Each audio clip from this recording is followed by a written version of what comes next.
tal?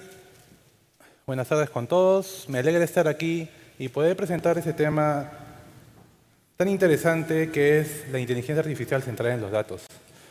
Este tema es bastante amplio y aunque el tiempo es limitado, voy a poder presentar los aspectos más relevantes de este tema. En ese contexto, quiero agregar que la inteligencia artificial es una tendencia que está en auge, que ha captado la atención de muchas empresas en todo el mundo. Cada vez me llegan más iniciativas de proyectos de inteligencia artificial de las distintas áreas de la empresa en la que trabajo.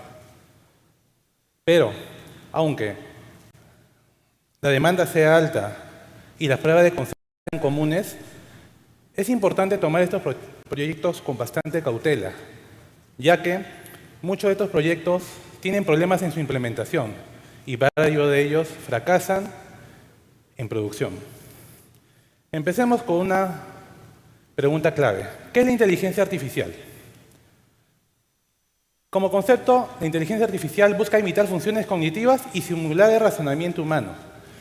Y aunque se está muy lejos de llegar a eso, se ha tenido grandes avances con el Deep Learning, sobre todo en la parte de la IA generativa con los modelos de lenguaje de gran tamaño, como lo son el ChatGPT, como es el Gemini 1.5 de Google, que fue lanzado el 15 de febrero del mes pasado. Y ese mismo día se lanzó Sora, que es una IA generativa que puede generar video a partir de texto.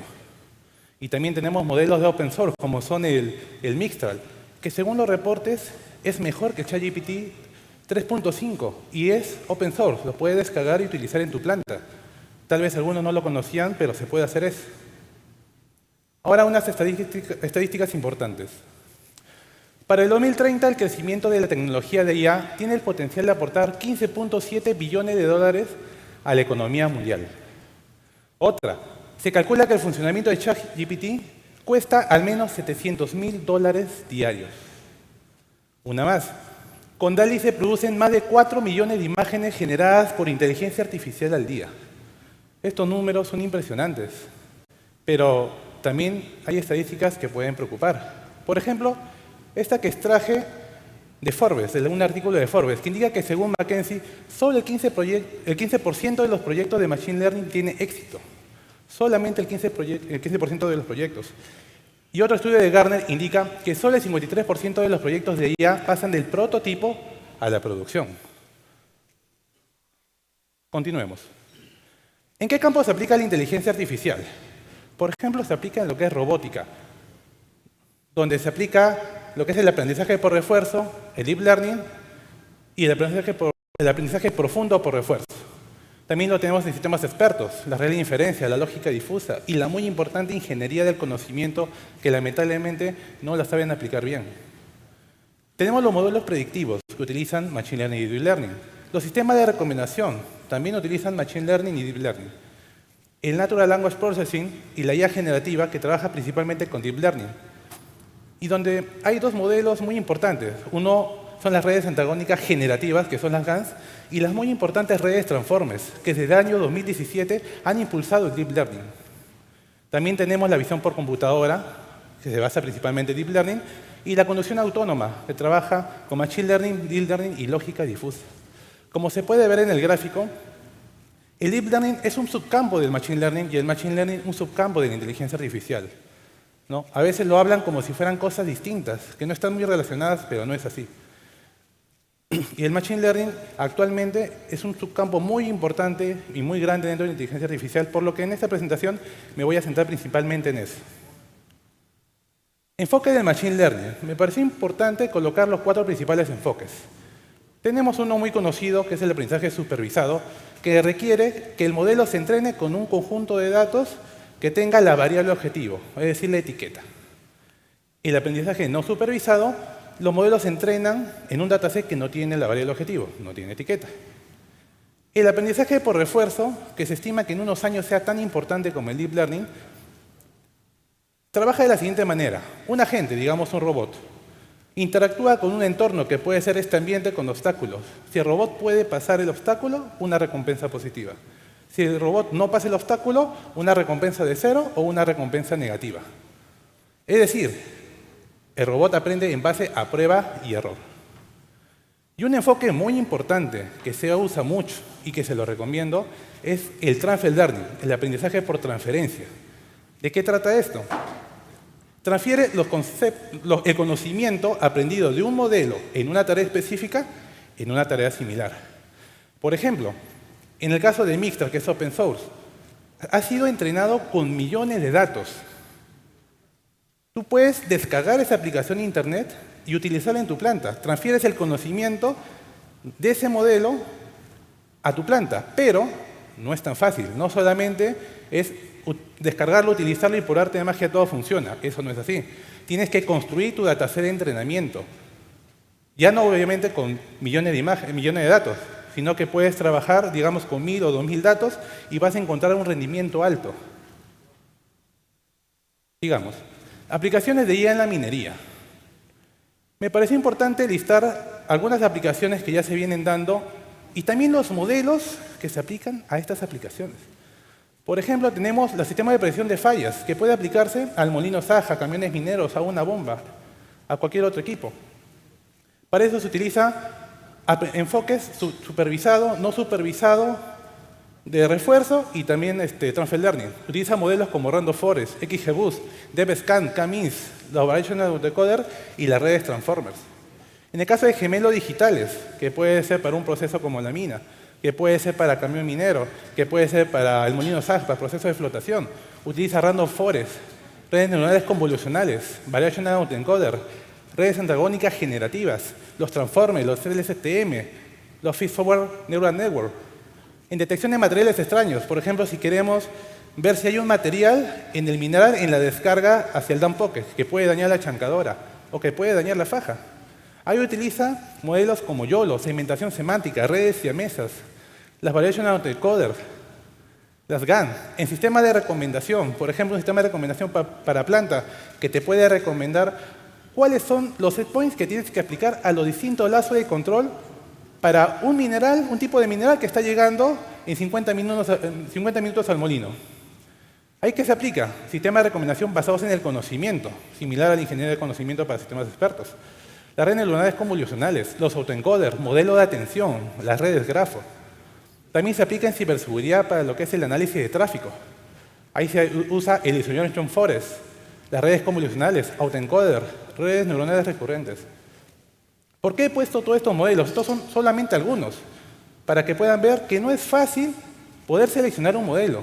Y uno tiene que seleccionar el modelo adecuado, no el mejor modelo. Después voy a explicar a qué me estoy refiriendo con eso. Sigamos. La prueba de concepto, la POC. La POC trae muchos beneficios. He listado solamente 3. Uno, para ver la viabilidad de la tecnología de IA propuesta. 2, para identificar posibles desafíos técnicos, por ejemplo, la infraestructura que se va a requerir para el sistema de IA en producción. Otro, los resultados de la POC ayudan a tomar decisiones informadas sobre la continuación del proyecto y tiene muchos beneficios más una POC, pero a veces las POC están mal enfocadas. ¿Y por qué puede fallar una POC? Y cuando digo fallar, no me refiero a que falla en las pruebas, no. Me refiero a que en las pruebas, durante la POC se le da al centro, se le da al objetivo. Todo el tiempo está apuntando muy cerca al objetivo. Pero durante la puesta en producción, todo lo contrario, ya no le da al objetivo. Eso es que ha fallado una POC. Funcionó la POC, sí, pero en producción no funciona. Y eso es lo que normalmente se ve. ¿Por qué puede fallar? Mala definición de los entregables. Se tiene que ser claros y completos los entregables. Por ejemplo, los objetivos empresariales. Muchas POC no están alineadas a los objetivos de la empresa. Eso es bastante importante. Las métricas de optimización y satisfacción. Muchos trabajan con métricas de optimización del modelo, pero muy pocos usan métricas de satisfacción del cliente, que es lo más importante para seleccionar el modelo adecuado. Análisis de datos. Tiene que haber un informe del análisis de los datos. Arquitectura y explicabilidad del modelo. La explicabilidad del modelo es muy importante. Por ejemplo, en distintas aplicaciones es a veces preferible tener un modelo basado, digamos, en árbol de decisiones, un XGBoost, que tenga una precisión del 91%. pero tiene una alta explicabilidad. Tú puedes saber por qué toma la decisión el modelo. Y eso es mejor a veces que un modelo basado en redes neuronales, un deep learning, que te puede dar una predicción de repente del 97%, pero no tiene explicabilidad, muy baja esa explicabilidad, y tú no vas a saber por qué tomó la decisión. El código fuente y el ambiente de desarrollo. Es importante establecer qué infraestructura necesitas. Tienes que dimensionarlo bien para la puesta en producción. Ejemplos de eventos que solucionan un problema. Digamos, un sistema de detección de fallas. Tienen que haber un informe con los eventos cuando el modelo detectó una falla en el histórico de datos que está trabajando, con la fecha y con la hora. Es importante eso para poder analizarlo bien. No puede recibir a ciegas esos datos. Estimación de retorno de inversión. Muchas veces el retorno de inversión no se estima muy bien y ocurren sobrecostos en producción y al final esto ha sido mal calculado. Luego, su enfoque no está orientado al sistema de IA en producción. Un gran problema. Se pierde tiempo en preprocesamientos automáticos. Muchas veces los científicos de datos pierden el tiempo tratando de que todo el preprocesamiento sea automático y eso está mal. No importa si la mayor parte es manual. Lo que tú quieres saber es si el modelo funciona o no. Y si ya el modelo funciona, puedes hacerlo automático ya en producción. Se centra solo en el modelo. Si tú te centras solamente en el modelo, vas a encontrar modelos muy complejos. Eso va a hacer que tu costo computacional sea demasiado alto. Y su explicabilidad va a ser muy baja.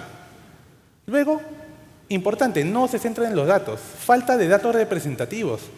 A veces no capturas, el histórico que tú usas para la POC no captura toda la variabilidad, toda la distribución de datos que hay en tu dominio de datos, que hay en tu proceso. Inconsistencia de los datos se refiere a la calidad, el linaje y la coherencia. Calidad de los datos, de repente los sensores no están siendo bien calibrados.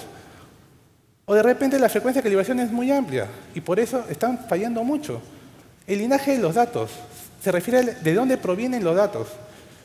No necesariamente va a provenir de sensores, puede provenir de otro sistema de IA o de cualquier otra aplicación. Tú tienes que primero revisar si esa aplicación está funcionando bien y la salida la puede utilizar para el modelo.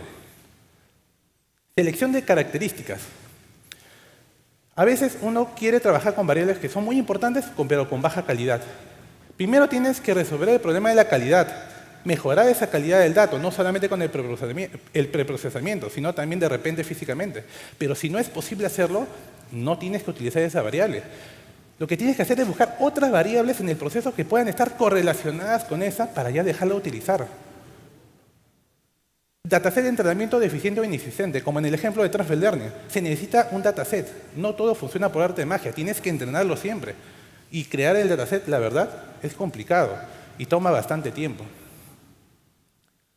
Problema del sistema de IA en producción. Bajo rendimiento del modelo, no generaliza bien con nuevos datos. Reentrenamientos frecuentes por mal análisis de datos. El reentrenamiento en los modelos es común en el Machine Learning, pero cuando se hace porque el análisis de los datos así incorrecto, eso está mal. Alto costo de implementación. A veces no se calcula bien la infraestructura, no se diseña bien la infraestructura que se requiere, o también los recursos. Uno no considera a veces que para tú mantener el IA en producción, necesitas recursos. Necesitas más gente de repente y no lo consideras. Perturbaciones en el proceso. Ya hay algunas aplicaciones de IA que le están cambiando el set point al sistema de control, al brazo de control. Para poder hacer eso hay que tener cuidado. Tiene que madurar primero bien el sistema antes de que te atrevas a hacerlo, porque puedes ocasionar pérdidas de producción. Salidas poco confiables o de baja calidad, como dice la imagen. Garbage in, garbage out. Pérdida de confianza del usuario final para la adopción de la IA. Si tú entregas un mal sistema de IA al usuario, él va a perder la confianza en la IA. Y peor aún, puede perder la confianza en ti. Enfoque de la implementación de la inteligencia artificial. Hay dos. Uno es la IA centrada en los modelos. ¿Qué es lo que hace la IA centrada en los modelos? Trabaja con un histórico de datos, le hace el preprocesamiento, pero no se enfoca en mejorar la calidad. En lo que se enfoca es en encontrar el mejor modelo. Ahí viene la palabra. Busca el mejor modelo. Consume todo su tiempo en el mejor modelo, el mejor código. De repente un modelo que apareció en un artículo recién en el año 2023 y lo está utilizando y cree que eso está muy bien. Ahora, me pareció importante poner esta imagen. extraída de un artículo del 2015 que es referente en lo que es Machine Learning en producción en la actualidad.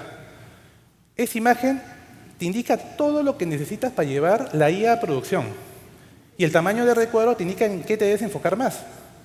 Ahora, ¿ven ese cuadro pequeño negro de ahí? De repente lo del fondo, ese cuadradito pequeñito de ahí, ese es el código de Machine Learning. Si tú te enfocas en los modelos, te enfocas en ese recuadrito pequeño. Por eso es que tu sistema de Machine Learning falla en la producción. Este enfoque sí se utiliza, pero se utiliza básicamente en el ambiente de investigación, para escribir un artículo en competiciones como en Kaggle. Aquí está el ciclo de vida de un proyecto de Machine Learning. Me pareció importante ponerlo. El recuadro verde te indica dónde se está enfocando esta IA, este enfoque.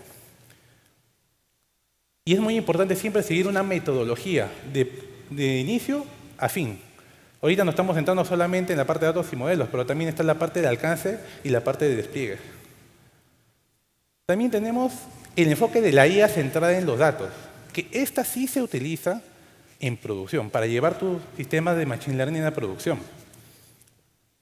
¿Qué es lo que hace básicamente? Como ya les expliqué, busca mejorar la calidad de los datos, busca hacer un análisis profundo de los datos y mejorar la calidad. ¿Qué es lo que hace exactamente? Ese es un proceso iterativo para el desarrollo de un modelo.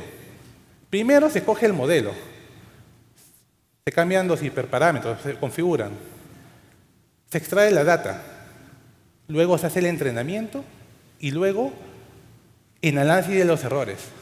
¿Qué se hace en el análisis de los errores? Ahí es donde se busca ver en qué parte de mis datos está fallando en mi modelo.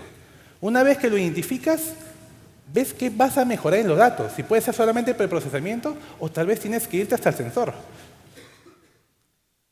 Y mejoras la calidad de los datos sin cambiar el modelo. No cambias el modelo lo mantienes tal cual. Solamente mejoras los datos. Si tú mejoras los datos, vas a mejorar el rendimiento del modelo. Este proceso iterativo tiene que hacerse muchas veces, varias veces durante la prueba de concepto, hasta que ya no haya margen de mejora en los datos que haga que el rendimiento suba más. Una vez que sucede eso, puedes agarrar y cambiar tu modelo, pero considerando la métrica de optimización y sobre todo la métrica de satisfacción, porque la métrica de satisfacción del cliente te va a ayudar a encontrar el modelo adecuado para esa aplicación. Recomendaciones. He listado solamente algunas recomendaciones. La verdad que hay muchos más.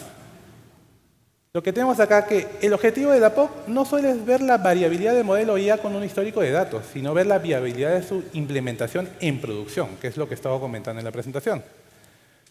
De ser posible, la POC se tiene que realizar online. ¿Para qué? Para que los usuarios te den su feedback. Si los usuarios te dan su feedback, vas a capturar el conocimiento de los usuarios y vas a poder mejorar tus datos y el modelo.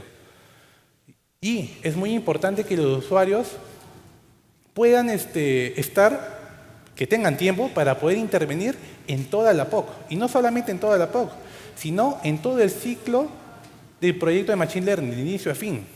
Solamente con los usuarios vas a poder tú lograr un buen sistema de inteligencia artificial. Definir la métrica de optimización. Por ejemplo, tenemos precisión, el mape, distancia de Hellinger, y hay muchísimas más como la distribución de Killer-Liber, etc. Hay bastantes. Eso es algo muy conocido en todos los científicos de datos. Pero lo más importante, las métricas de satisfacción, que es la que casi nadie utiliza. Por ejemplo, la latencia que se necesita, el costo computacional, la interpretabilidad del modelo. Muchos usuarios prefieren un modelo que sea interpretable a un modelo que no sepan cómo ha llegado a ese resultado, a esa predicción. La tolerancia a fallos, ¿no? Eso se requiere, la métrica de satisfacción, es muy importante. Luego, es muy importante establecer la línea base del modelo de inteligencia artificial. Es decir, tú tienes que agarrar y ver qué umbrales necesitas superar tanto en la métrica de optimización como en las métricas de satisfacción para considerar al modelo exitoso. Y también tienes que ver hasta dónde puede llegar. Eso es algo muy importante, porque tú a veces puedes pensar en un sistema de visión artificial, por ejemplo.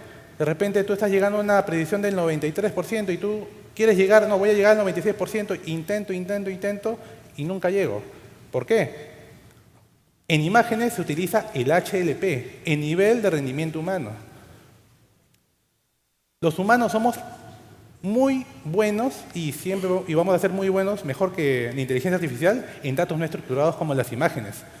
Tú tienes que entregar esas imágenes, digamos, a 10 amigos tuyos, a 10 usuarios, a 10 compañeros de trabajo, para que con ellos identifiquen ese problema que estás tratando de resolver con IA. Y con ellos sacas cuál es la precisión. De repente la precisión sale 94% porque la imagen todavía no tiene la calidad adecuada. Y tú estás tratando de superar el 94% cuando nunca lo vas a superar. La IA muy pocas veces supera al humano. Muy pocas veces en datos no estructurados. En datos no estructurados me refiero. De ahí, para analizar rápidamente sus datos, hay que utilizar modelos desarrollados, como el ejemplo del Mistral.